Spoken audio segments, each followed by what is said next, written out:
Bonjour, bonjour à toutes et à tous, bienvenue sur KTV, Kwezi FM, le 106.9 pour un temps de parole, toujours en direct, à la radio et à la télévision, pardon. Elle est avec nous sur le plateau, Anne-Constance Onguena du cabinet Incidence. Anne-Constance, bonjour. Bonjour Patrick. Donc vous êtes là en qualité d'observatrice de ce qui se passe en termes d'environnement autour de nous et vous êtes toujours en alerte dès qu'il s'agit il y a une information concernant la protection de la nature, l'environnement. Et là, c'est l'ADEME qui lance un appel à projet auprès des entreprises.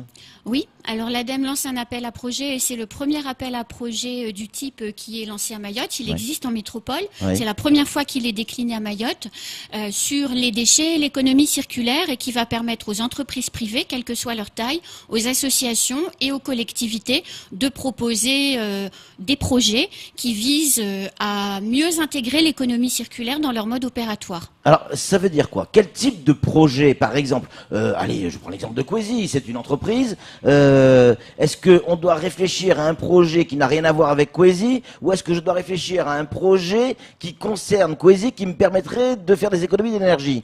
Alors c'est plutôt la deuxième version, okay. C'est-à-dire on est dans le principe de l'économie circulaire. Donc cet appel à projet doit aider les entreprises à repenser leur manière de travailler et de produire pour mieux intégrer les principes dits du développement durable. On est complètement dans la transition écologique, là. Absolument.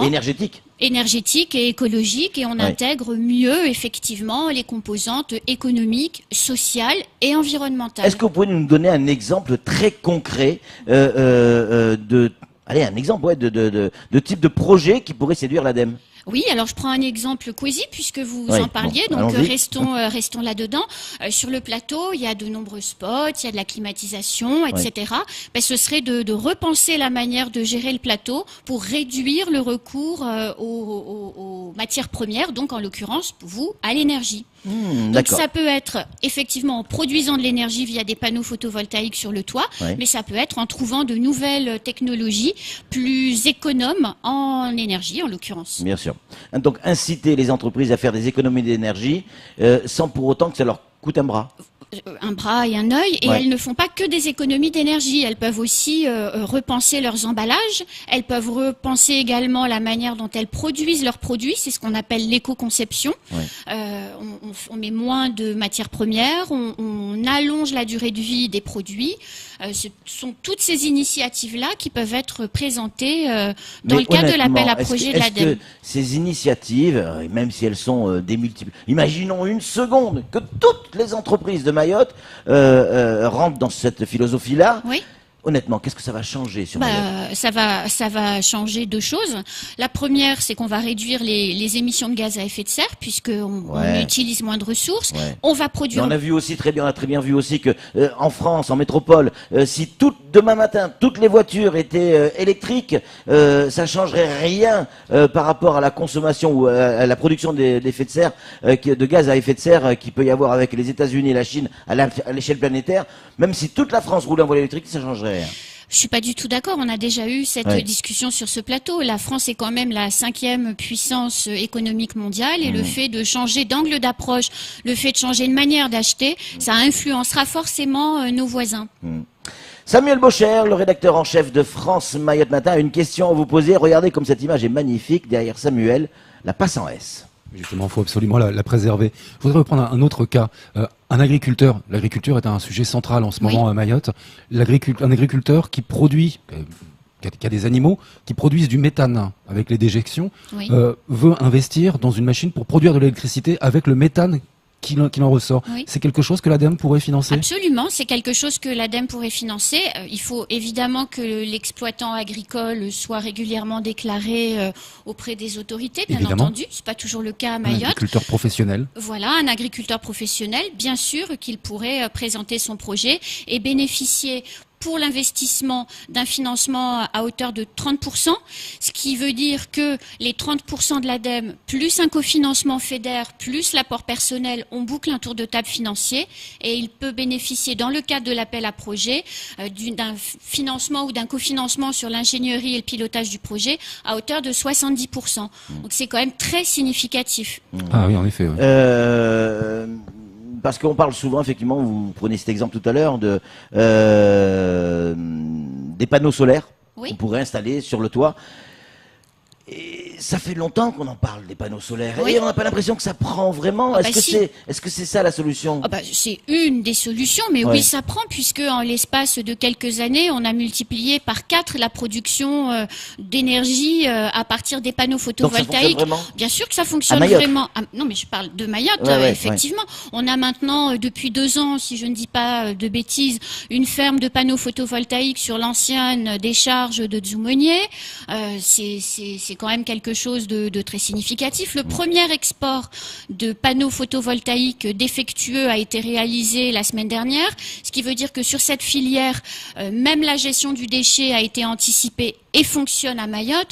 Donc oui, c'est quelque chose qui est indispensable. Et derrière la production d'énergie via les panneaux photovoltaïques, il y a, comme vous le soulignez tout à l'heure, l'usage et le recours aux véhicules électriques qui, pour l'instant, à Mayotte, est totalement absent. Et c'est très dommage. Un message qui vient d'arriver, qui vous concerne, Anne-Constance. Oui, on dit non, surtout ne changez pas les spots du plateau, on verra plus Patrick Millon.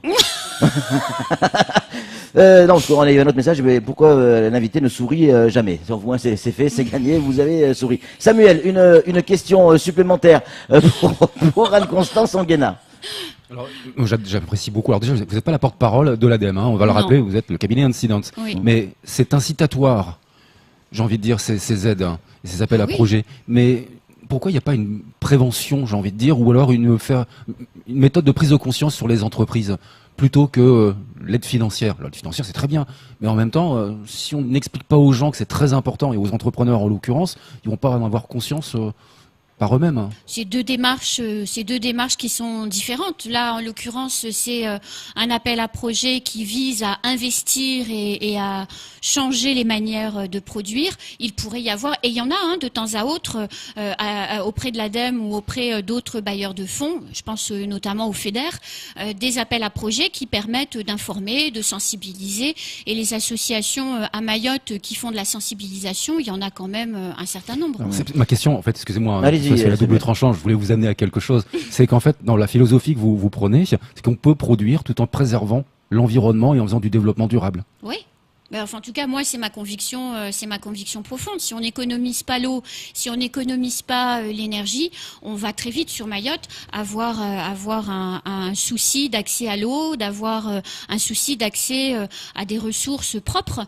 On produit beaucoup de déchets, on l'enfouit.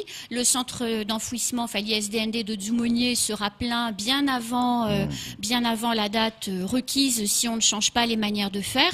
Et il est évident que en mettant un peu la pression sur les entreprises et sur le grand public, on arrivera à faire changer les méthodes. Il y a à la fois changer de manière de faire, mais il y a aussi transformer et repenser les manières de produire. Et un tel appel à projet pousse à ça. Et quand bien même une entreprise ne répond pas, à un moment donné, grâce à ce temps de parole, j'espère qu'elle se posera la question de qu'est-ce qu'elle aurait pu faire ou qu'est-ce qu'elle pourrait faire la prochaine fois.